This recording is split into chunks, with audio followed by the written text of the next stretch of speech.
Introduction de Sonnet 4.6, on l'attend depuis longtemps, il y a eu des dizaines de leaks et c'est présent, c'est là. Et dans cette vidéo de test de modèle, je vous ai vraiment préparé des dingueries, des tests aux petits oignons, des tests vachement compliqués. On va en faire 3 et aussi, première nouveauté très importante, c'est que je vous ai créé un petit site. Vu que je sais que vous me demandez tout le temps les prompts, donc il y a, ça va s'appeler code.melvinx.dev et vous allez avoir ici tous les prompts que j'utilise et on aura aussi une nouvelle interface ici pour pouvoir tester les modèles et c'est ce qu'on va faire tout de suite. On va rajouter Sonnet 4.6 avec ici Anthropic qui nous provide ce modèle et tu vois qu'ici je vais pouvoir mettre des petits résultats pour chacun des trucs, ça va permettre de garder une sorte de tracking de tout ce qu'on voit. Alors Claude Sonnet 4.6 c'est le most capable Sonnet yet. Bon alors c'est pas non plus nouveau. Il y a quand même pas mal de petites choses nouvelles. C'est une upgrade à propos du skill, des computer use, du long context et du planning. Et on a aussi 1 million de context window en bêta. Très intéressant. Pour les personnes en pro plan, eh ben, ils ont le Sonnet 4.6 qui est maintenant le défaut. Modèle pas. Et le price ne change pas, c'est-à-dire toujours un modèle très cher. Mais bon, on a maintenant l'habitude. Donc ça amène des meilleurs coding skills et ce qui montre le plus, c'est le computer use. Donc c'est la capacité au modèle d'avoir ce OS Word Verified Score. Et on peut voir qu'on a de plus en plus un contrôle de l'ordinateur. C'est une sacrée vision que Opus ils ont, que Anthropic ils ont, c'est de vouloir créer des modèles qui vont contrôler ton ordinateur, donc c'est intéressant. Et ici aussi ils font des tests, etc. Donc contrôler Chrome, faire tes machins, etc. Opus c'était l'enfer parce que c'est trop lent, et avoir un modèle comme Sonnet ou IQ qui contrôle ton ordi c'est beaucoup plus intéressant parce qu'il faut quelque chose qui soit très rapide, sinon tu as l'impression que tu perds du temps. Donc ici en termes de benchmark, on a ici un modèle qui est une sacrée performance par rapport à Sonnet 4.5. Donc ici, tu vois qu'on gagne quand même 8 points. Et on s'approche de Opus 4.5. Donc c'est quand même intéressant, même si Opus 4.6 est bien meilleur. Sur SW Bench, on a 2 points en plus. Même si ici, ça reste en dessous de Opus 4.5 et Opus 4.6. L'Agentic Computer Use, on peut voir que c'est là où ça monte le plus, à presque au même niveau que Opus, donc ils ont mis un sacré focus là-dessus, je pense que c'est pour ça qu'ils en parlent tant. Et voici un petit peu pour les benchmarks. Et vu que le modèle est sorti hier, enfin pendant la nuit, pendant la journée en Amérique, voilà, on n'a pas encore d'autres benchmarks. Une fois qu'on a vu tout ça, ce qui nous intéresse, c'est les vrais tests. Donc j'ai fait mon petit site et tu vois qu'il y a toujours les mêmes petits tests. Je te propose de check un petit peu les résultats. Donc j'ai même ajouté un nouveau test qui me faisait bien kiffer. Mais donc ici, on va pouvoir tester. Donc la première chose que j'aime bien tester ici, qu'il a pris 6 minutes, c'est le fameux El Famoso YouTube Generator. Donc ici, le modèle a pris 360 secondes pour être réalisé. Et si ici, je viens séparer ce tab comme ceci et qu'on vient lancer le serveur comme ça et que j'ajoute les variables d'environnement, on va voir du coup ce que ça donne. Donc, on a une interface sacrément différente et c'est intéressant. C'est la première fois qu'on a une interface comme ça. Donc ici, j'ai ajouté l'API Key et j'ai testé. On peut voir que le résultat est très convaincant. Donc ça respecte un petit peu tout ça. Et je me suis aussi un peu amusé à check le code qu'on a juste ici. Donc on peut voir que le prompt finalement est très simple, hein. C'est create a YouTube thumbnail photoréalistique, high quality, vibrant color. Point, fin du débat. Il a utilisé le bon modèle, donc c'est très bien. Pour l'instant, il n'y a pas vraiment de critique par rapport à ça. Dans la page, il a un code avec 200 000 use states, mais ils font à peu près toujours la même chose, avec aussi des use callback dans tous les sens. Avec 90% du code est inutile ici, c'est pas étonnant, ils font à peu près toujours ça quand je leur demande cette app un petit peu en one shot comme ceci. Ensuite ici, on a les drop zones, et là on a les generation avec les petits boutons. Drop zone generate et là les cartes qui sont affichées. Le composant image drop zone, il a bien été séparé et il est plutôt clean. C'est dommage qu'ils n'utilisent pas l'utilitaire CN ici.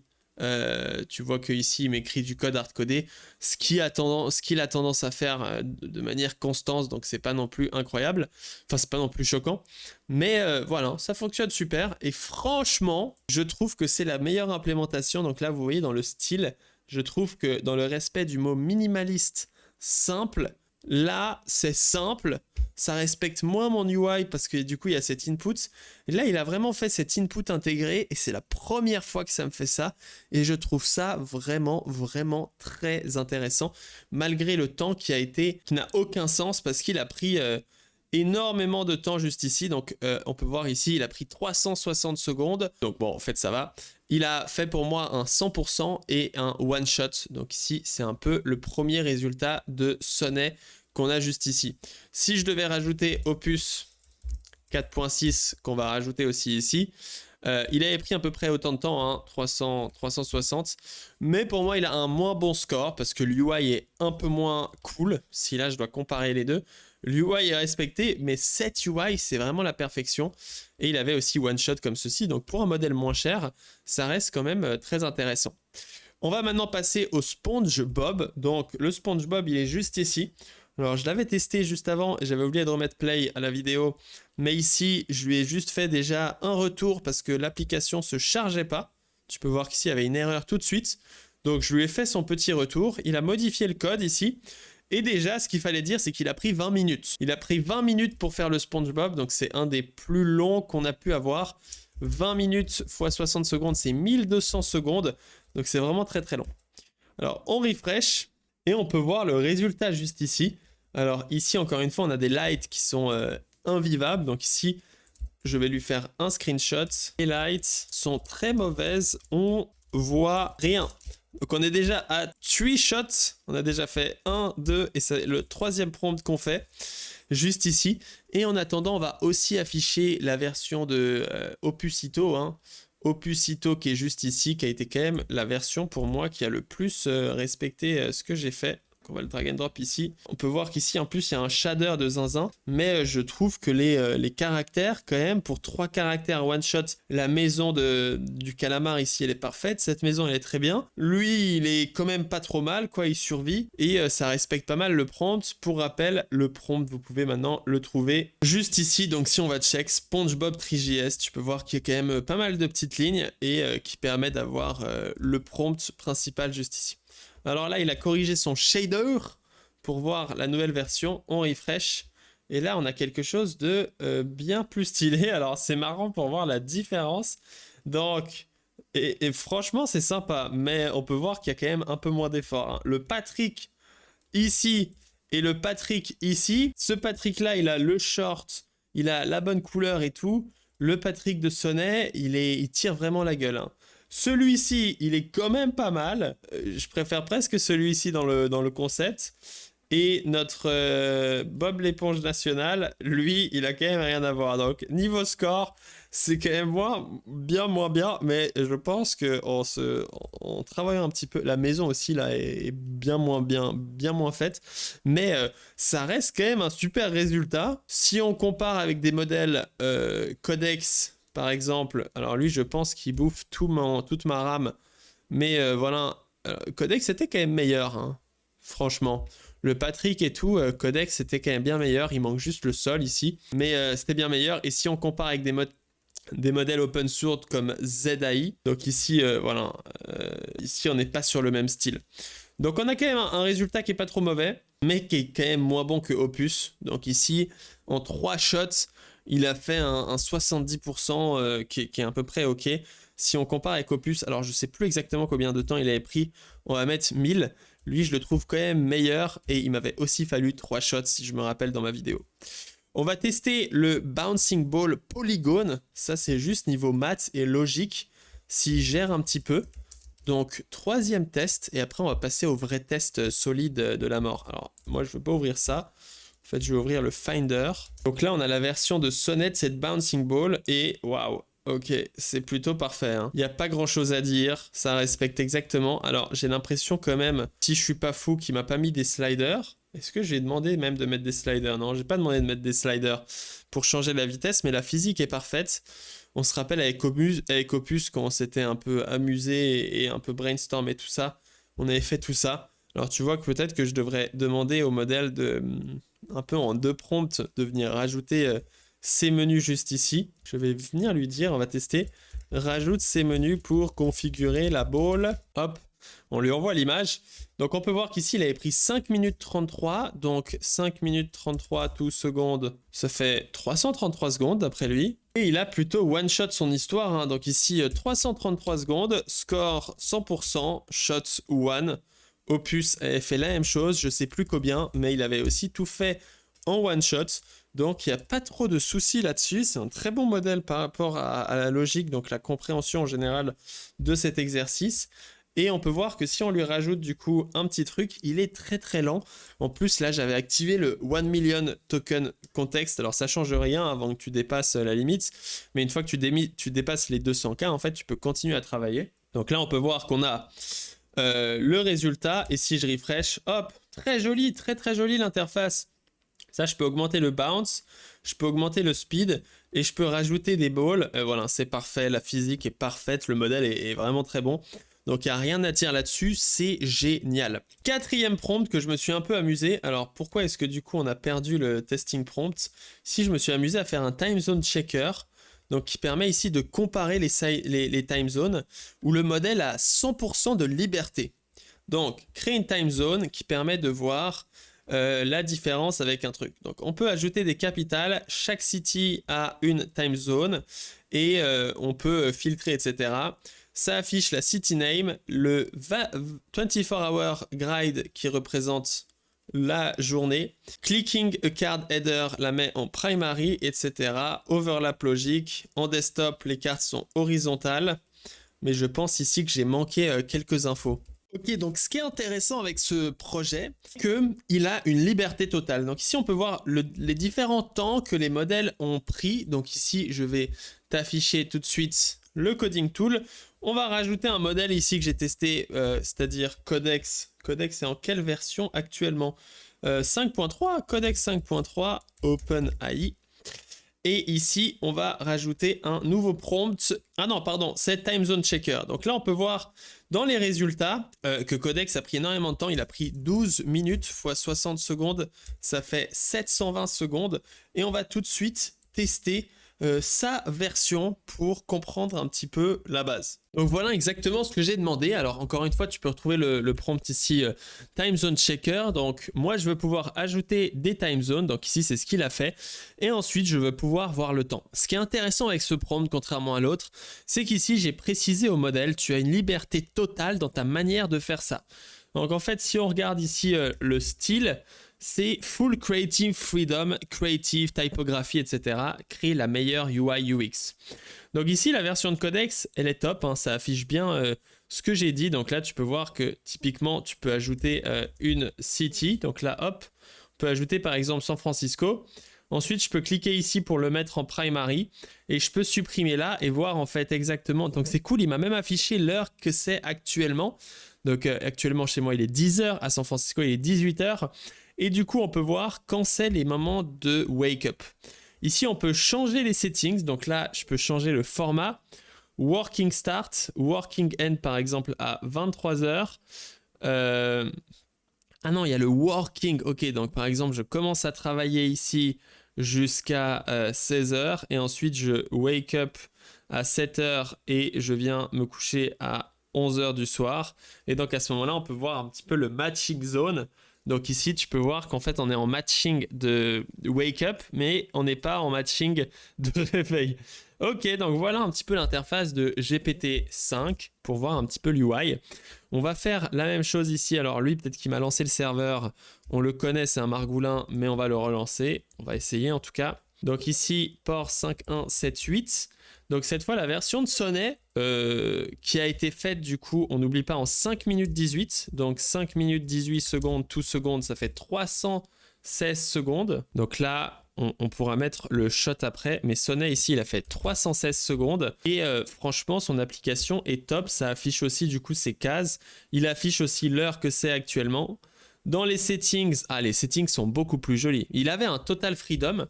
Et donc là, tu peux voir que GPT-5, il me fait un settings comme ça, qui est quand même pas facile à choisir, avec ici des selects. Et là, il me propose juste d'écrire working hour. Donc là, si je dis que je vais me coucher à 11h, que je me réveille là, que là, je travaille ici et que je mets 24, ici, je peux voir que voilà, Si ici je mets Makassar et San Francisco, je peux en fait voir que actuellement, moi il est 10h, et bah je peux encore communiquer avec San Francisco, mais je vois pas quelle heure il est à San Francisco, donc ça c'est pas top. Et là non plus, je voyais pas quelle heure il était. Donc ça c'est un peu con, faudrait voir les heures dedans, donc les deux ont fait la même erreur. Parce que ici du coup je vois qu'il est 18h chez moi ici, mais je comprends pas trop si je peux être en call ou pas. Donc il y a un petit problème d'expérience utilisateur où je suis pas super fan ici. Mais c'est intéressant de voir du coup le style que je préfère ici pour Claude Sonnet, qui est un peu plus minimalistique, où je trouve que GPT, quand tu le laisses faire des styles, il part quand même vachement en vrille, avec des choses assez complexes. Tu peux voir le gradient, le machin, là ça fait un peu plus moderne, un peu plus SaaS stylé, tu vois. Et si ici je lance la troisième application, hop, pour voir Opus, ah bah Opus a carrément fail, waouh! Opus a fail, il a fait 7 minutes. Incroyable, on dirait chaque fois que c'est des blagues. 7 minutes 39 secondes. Il a fait 459 secondes, donc il a fait bien plus long ici que l'ami Sonnet. 459 secondes. Et là, on est déjà en two shot. Parce que du coup, là, il n'a pas one shot le truc, on doit déjà le modifier. Alors, évidemment, il y a du random, de la randomisation qui peut être présente. Mais là, on peut voir qu'on n'a toujours pas... on a plein d'erreurs. On a plein d'erreurs. Il est en train de tout changer. Mais qu'est-ce qu'il a fait? Comment est-ce qu'il peut faire ces erreurs? Ils avaient aussi le choix de la stack cette fois. En fait, j'ai vraiment voulu faire un prompt. Je me suis dit, faudrait tester juste la liberté du modèle. Qu'est-ce qu'il fait? Et tu vois qu'ici, il a fait ceci. Qui est... qui est plus AI slop. En l'occurrence, je trouve Sonnet fait beaucoup plus une interface qu'un humain pourrait générer que Opus ici qui fait un peu AI slop. Tu vois typiquement là la sélection elle est ok, là la ligne elle est ok. Opus ici je trouve que ça fait très slop. On n'a toujours pas les heures dedans, mais du coup c'est mon prompt qui demande pas et c'est moi qui vais préciser au prompt tout simplement de rajouter ça. Et donc si là la même chose je rajoute San Francisco et qu'on supprime Tokyo, là on peut voir que du coup l'heure est différente mais qu'on est tous les deux dans un wake up time. Ah, mais je comprends ce qu'ils ont fait, c'est qu'en fait l'alignement est différent. L'alignement est un peu retard en fait, c'est que là les deux s'affichent à la même heure et on voit pas en fait... Ah, j'arrive pas à comprendre. Mais là on peut voir qu'à 10h c'est un overlap parce que là c'est le jour, mais en fait 10h c'est 18h. Très compliqué à comprendre cette interface, hein. Je pense que c'est de la faute de mon prompt. Si je vous montre le time zone checker que j'attendais dans l'idée que vous puissiez un peu vous rendre compte. Normalement, j'avais un site que j'ai fait du coup sur un autre navigateur que j'utilise parce que je devais comparer un petit peu. J'attendais plus un truc du style. Donc ici, là tu vois, ça c'est mon prompt où j'expliquais le style que je voulais. On a quelque chose de beaucoup plus clean. Et là, San Francisco, et ici, je peux choisir peut-être Jakarta. Alors ici, je sais pas pourquoi, sont l'un à côté de l'autre, mais tu peux voir qu'ici, en fait, on voit le lap précisément l'un à côté de l'autre. C'est-à-dire qu'on voit un UTC juste ici, l'heure de l'un, l'heure de l'autre, en fait. Bon, voilà un petit peu. On peut voir que Opus, du coup, c'est le seul qui n'a pas one-shot son truc, il a two-shot. Les trois sont plutôt bien. Voilà, c'était juste pour tester un peu la créativité. Je trouve que le moins slop, à vous de me dire ce que vous en pensez. Là, on a aussi le gradient dégueulasse. On a le title ici dégueulasse. On a la recherche de city, c'est pas mal. Ici, la recherche de city, c'est pas mal. Le moins bon, c'est GPT-5. Hein. La recherche de city qui fait scroll l'interface comme ça, c'est vraiment pas bon. Donc, pour être honnête, si on doit dire des pourcentages relatifs, je dirais que Sonnet, c'est celui qui a le mieux réussi ici quand même. 80%. Opus, 60%. Et Codex... 60% aussi, les deux ont à peu près fait la même chose ici. Très intéressant comme test. Après, pour être 100% objectif, il faudrait plutôt le lancer des dizaines et des dizaines de fois pour pouvoir comparer. Mais ça reste intéressant. Je pense que je vais continuer à faire ça pour tester un peu la créativité et les choix que l'IA va faire dans sa réflexion. Ce qui est très intéressant. Ensuite, pour le code, pour voir un petit peu s'ils ont séparé les fichiers, on peut tester juste ici. Donc, sur Codex, il a fait ceci, donc on voit qu'il y a une app.js, qu'il a un fichier data, donc il n'a pas utilisé TypeScript. Il avait le choix des technos, donc il a décidé de ne pas utiliser TypeScript. Il a un fichier ici qui fait voilà, 603 lignes, donc il n'a pas vraiment voulu faire du clean code. Et il a tout géré avec du CSS. Donc ça, c'est la version de Codex. Encore une fois, ils avaient la liberté sur les choix techniques. Si on regarde la version de Sonnet, j'avais l'impression que c'était très similaire. Donc là, il n'y a même pas de dossier. Il y a un fichier de 400 lignes. Il n'y a aucune séparation. Il y a juste un util. Bon, au moins, il a créé un util. C'est pas trop mal parce qu'ici, le util est directement dans app. Ce qui fait que le fichier est beaucoup plus long. Donc là, il a quand même créé un fichier, un util, histoire de... Et sinon, ils ont aussi fait du full HTML, CSS à la mano. Ce qui est marrant parce que les modèles, quand même, s'ils ont le choix, ils ont tendance à utiliser Tailwind. Et le seul, en fait, je crois, qui avait utilisé Tailwind, c'est lui. Hein. Non, il n'a pas utilisé Tailwind aussi. Personne n'a utilisé Tailwind dans cette version. Ils avaient le choix, il n'y a pas de précision par rapport aux outils utilisés. Mais lui, il a créé un code beaucoup plus clean. Donc je dirais qu'Opus vient de gagner des points finalement, puisque c'est intéressant du coup.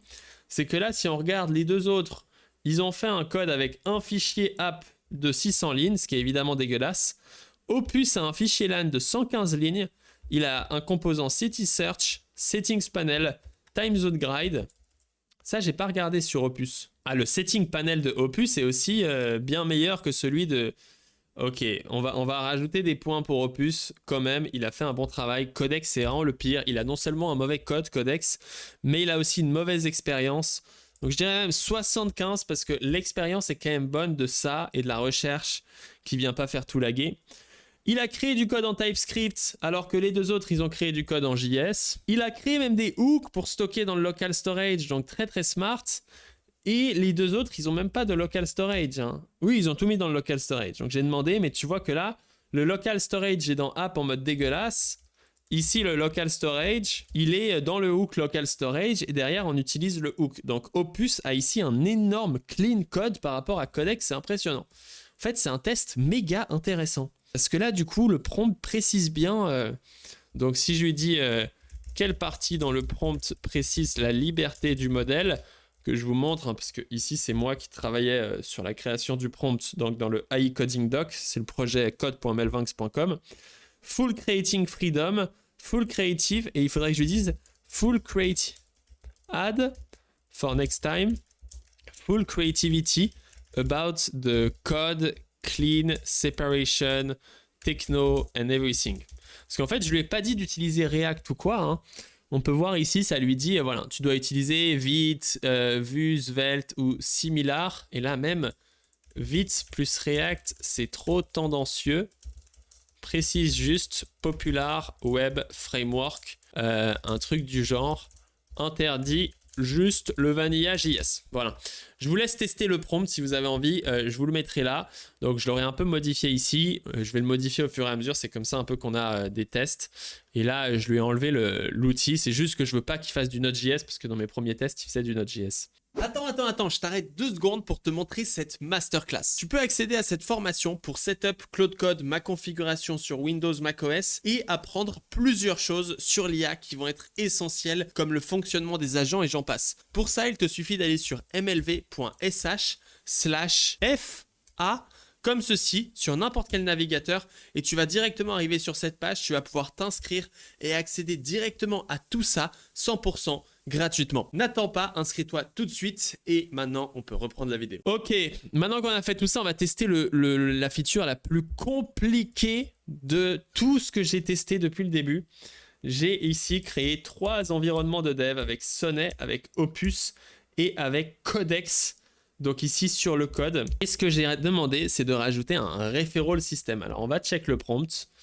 Ici je lui ai dit, je veux que tu ajoutes un referral system. Quand quelqu'un sign up avec le link, il va avoir des free credits. Il a des crédits par referral, referral attribution par cookie, first touch attribution. Si le visiteur a déjà un referral cookie, ne override le pas. Referral flow, utilise referral view, etc. Donc le but c'est de donner des referrals. Il doit rajouter une card avec get free credit qui permet d'avoir l'URL, etc. On va tester d'abord Sonnet vu que c'est le nouveau modèle. Donc j'ai une instance conducteur ici avec tous les changements qu'on va pouvoir utiliser un petit peu pour review le code. Et je ne sais pas pourquoi mes raccourcis clavier ne fonctionnent pas. Et là, du coup, je vais lancer l'application en port 301, comme ceci, pour lancer Subfast et tester cette nouvelle feature. Donc là, on a un très très gros stack, un très très très gros stack à review. Ici, ajouter de l'affiliation. Donc hop, on peut voir qu'on est connecté, donc c'est parfait, comme ça j'aurais pas besoin de tout refaire. Mais donc là, typiquement, on est connecté et là, on a une carte Get Free Credit avec Upgrade to Pro, donc qui a été séparée. Et là, bon moi j'ai déjà 1000 crédits, donc je suis un peu riche ici, mais c'est pas grave. Get Free Credit. Et là, quand je clique là, ça m'ouvre cette dialogue qui charge. C'est déjà ça, en moins elle charge. Cool download. Ok, je sais ce qui s'est passé. C'est pas de la faute du modèle. C'est sûrement que voilà, l'ADB n'a pas été upgrade. Donc on va ouvrir un terminal ici. Oh non, je peux quitter le serveur et faire pnpm prisma migrate dev. Voilà, c'est bon. On relance, on refresh. Ce n'est pas de la faute du modèle, c'est que le modèle a interdiction de faire des migrations dans mon prompt, parce que dès qu'il fait des migrations, c'est la merde. Get free credit, hop. Twitter, WhatsApp, copy link, pending total. Donc très intéressant, ça fonctionne parfaitement, l'interface est top, ça utilise mes dialogues, ça respecte ce que je veux. Donc là, je copie le lien et en clair, ce que vous pouvez faire, c'est ouvrir une navigation privée et l'ouvrir. Alors normalement, j'ai bloqué ça, donc on va voir si ça marche parce que normalement, il y a un blocage par IP. Donc là, tu peux voir que j'ai le referral code. Et je vais du coup me sign in ici avec une nouvelle email. Normalement, dans les logs ici, on peut voir qu'on a l'OTP code. Et comme ça ici, ça m'affiche ceci. Et là, on peut voir que je suis connecté. Qu'est-ce qui s'est passé ici? J'avais 1003 crédits, j'ai toujours 1003 crédits et j'ai un pending. Alors, qu'est-ce qui se passe? Qu'est-ce que c'est cette histoire de pending? Il faut que l'utilisateur fasse une génération pour pouvoir lancer l'histoire. Donc là, on va venir ici et on va faire une generation. Et on peut voir ici que cette image, c'est une image de test parce que je suis dans un nouveau compte. Là, j'ai 1003 crédits et là, j'ai 1004 crédits. Donc, j'ai bien eu un crédit. Et donc là, credit, ça fonctionne bien. Incroyable. Un one-shot de la part de Sonnet. Pas facile de one-shot ça. Donc là, admin navigation, est-ce que déjà je suis sur le bon repo? Parce que sinon c'est la merde. Donc là je suis sur Codex, là je suis sur Sonnet. Ah non, je testais Codex les amis, autant pour moi. On a testé Codex depuis avant, je suis vraiment un touriste. J'étais sur le menu Codex, donc on testait bien Codex, donc bravo à Codex. Très belle interface, très bon truc parfait, copy link. Donc on a 2 fois copy link, pourquoi pas. Twitter, le crédit fonctionne bien, ça a bien fonctionné toute la logique ici avec Codex. Ça m'a ajouté le crédit que après la première génération. Ici c'est dégueulasse, mais c'est parce que j'ai fixé ça en production et pas dans ce truc. Ici il a créé le admin navigation link avec les referrals. Donc où est-ce qu'il m'a mis le referral? On peut voir ici dans settings, il m'a rajouté un referral quelque part. C'est où? Ah non, il m'a mis ça dans le admin. Ok, pourquoi pas. Donc il m'a créé ici dans la navigation admin, ici dans la generation, il vient resolve pending referral, donc très bon code. Ici, il rajoute le referral widget. Il a rajouté les tabs referral statut, referral programme, referral profile, referral record. Waouh, ok, code très lourd. User ID. Qu'est-ce qu'il a fait ici? Ah oui, bon ça c'est très étrange. Il m'a créé des referrer user ID, org ID, user ID, org ID, ok, referred, mais il les a pas liés. Tu vois qu'ici, il manque des liaisons. Il a fait aucune liaison, en fait, d'ailleurs. Hein. J'ai l'impression qu'il a fait du Prisma en mode code à papa. Ça, c'est du Prisma très, très mauvais. Hein. Enfin, ça, c'est Prisma niveau CE1 à la limite de l'interdiction. Hein. Hop, referral cookie, il l'ajoute dans le proxy, c'est parfait. Il a fait le bon fichier. Crédit service, il a rajouté ça. Editor form, il a rajouté une dialogue qui permet de faire ça avec le out of credit. Editor action, resolve pending referral, c'est parfait. Alors, ici, un peu du code duplication dans tous les sens, mais voilà. Ici, on peut voir qu'il vérifie is disposable email et pas mal de petites choses. Donc, en fait, pour éviter le hack, il y a beaucoup de choses qui ont été mises en place normalement.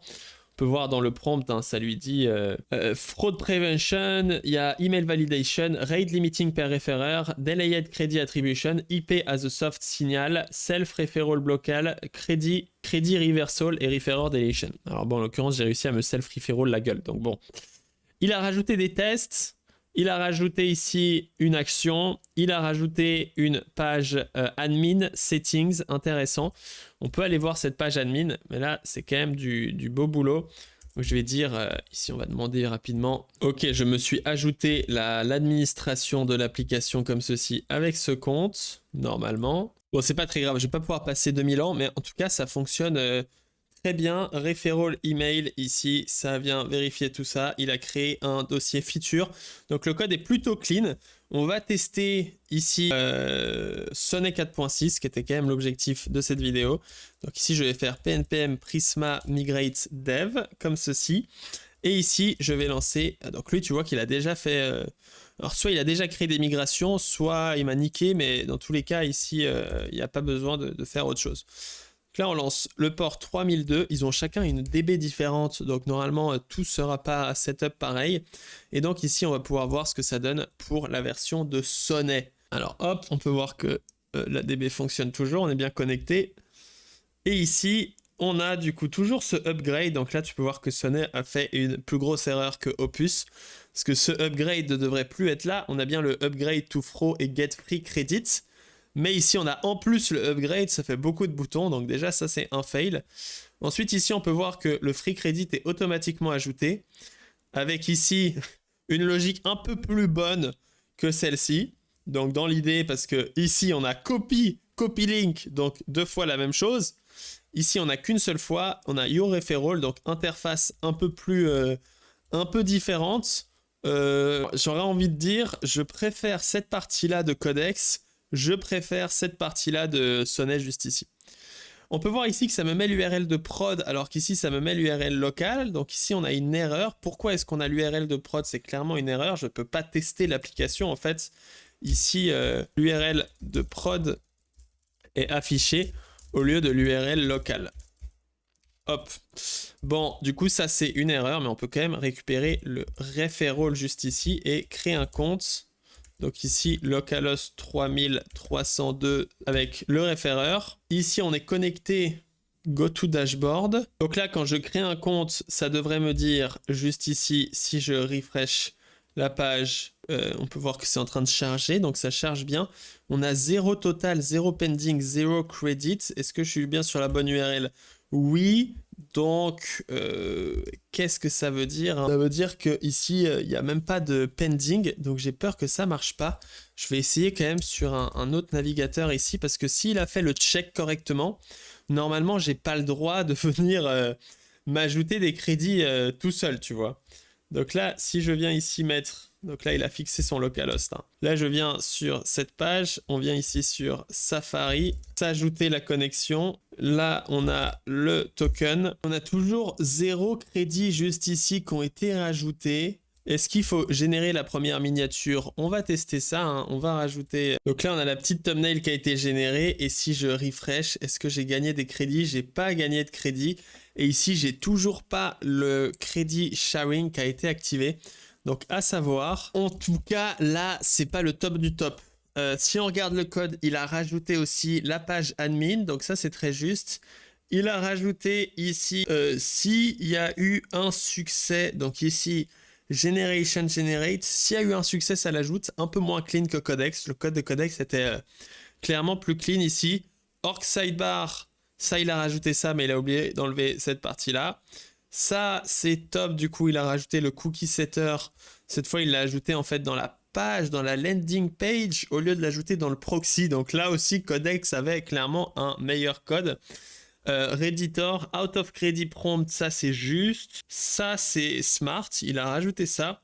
Upstash, il a rajouté des limites juste ici. Referral coding, config OK. Referral config form, donc ça c'est ma page admin. Ah oui, parce qu'en admin, en fait, je peux tout configurer. Expire referral et org referral comme ceci.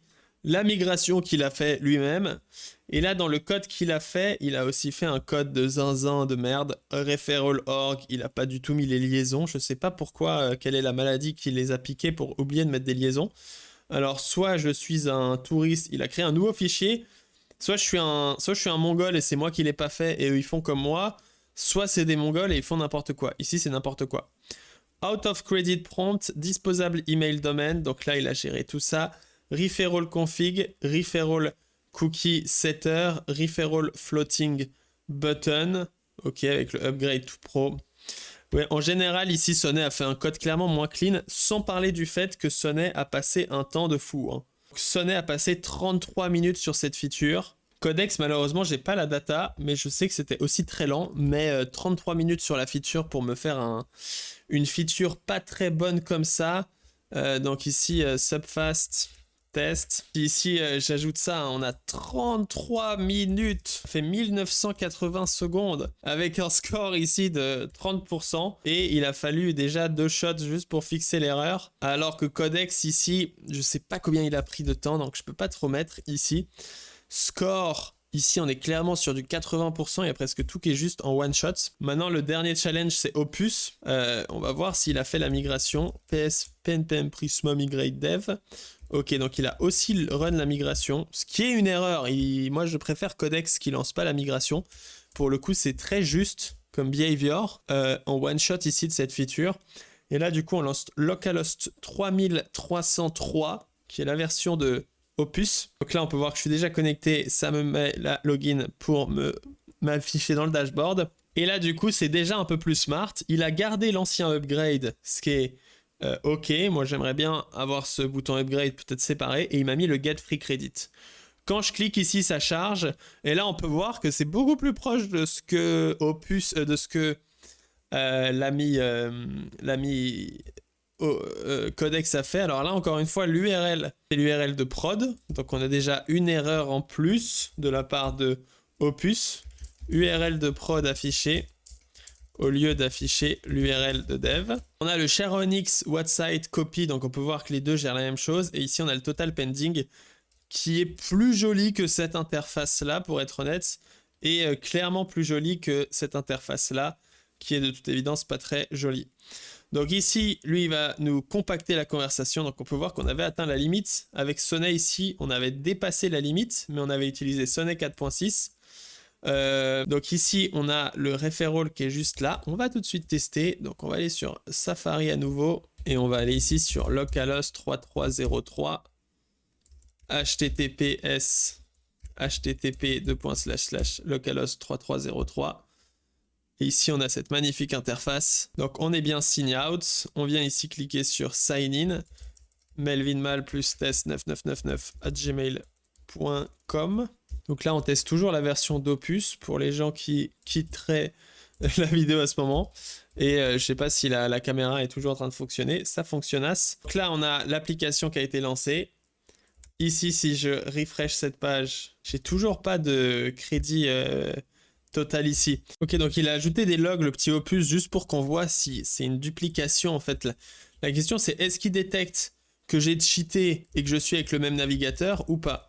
Donc là, si je vais sur le localhost 3303, c'est parfait. On va ici sur l'email et là je me connecte du coup avec un nouvel email. Et là on peut voir les logs, donc sending OTP. Donc là c'est parfait, ça n'a pas encore créé de compte, c'est normal. On vient coller le code. Donc bon, clairement, son référal ici ne fonctionne pas. Ce qui est intéressant, c'est de comprendre quelle erreur. Normalement, il a ce after create où du coup, il crée son referral after create hook fired. Peut-être que c'est jamais appelé.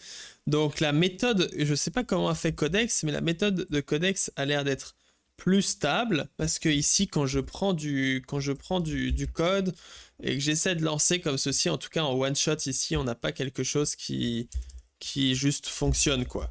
Ah, finalement on a le truc. Et en fait ici il me dit que j'ai pas le cookie.